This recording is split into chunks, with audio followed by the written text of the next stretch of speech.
देवी सर्वभूतेषु विष्णुमायेति शक्तिका नमस्तस्यै नमस्तस्यै नमस्तस्यै नमो नमः। या देवी सर्वभूतेषु चैतन्यविधीयते नमस्तस्यै नमस्तस्यै नमस्तस्यै नमो नमः। या देवी सर्वभूतेषु बुद्धिरूपेण संस्थिता नमस्तस्यै नमस्तस्यै नमस्तस्यै नमो नमः। या देवी सर्वभूतेषु निद्रारूपेण संस्थिता नमस्तस्यै नमस्तस्यै नमस्तस्यै नमो नमः।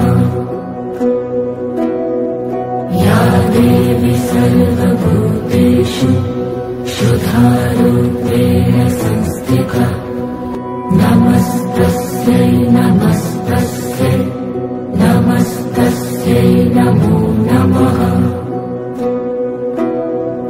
या देवी सर्वभूतेषु छायारूपेण संस्थिता नमस्तस्यै नमस्तस्यै नमस्तस्यै नमो नमः। या देवी सर्वभूतेषु शक्तिरूपेण संस्थिता नमस्तस्यै नमस्तस्यै नमस्तस्यै नमो नमः। या देवी सर्वभूतेषु कृष्णरूपेण संस्थिता नमस्तस्यै नमस्तस्यै नमस्तस्यै नमो नमः। या देवी सर्वभूतेषु शान्तिरूपेण संस्थिता नमस्तस्यै नमस्तस्यै नमस्तस्यै नमो नमः।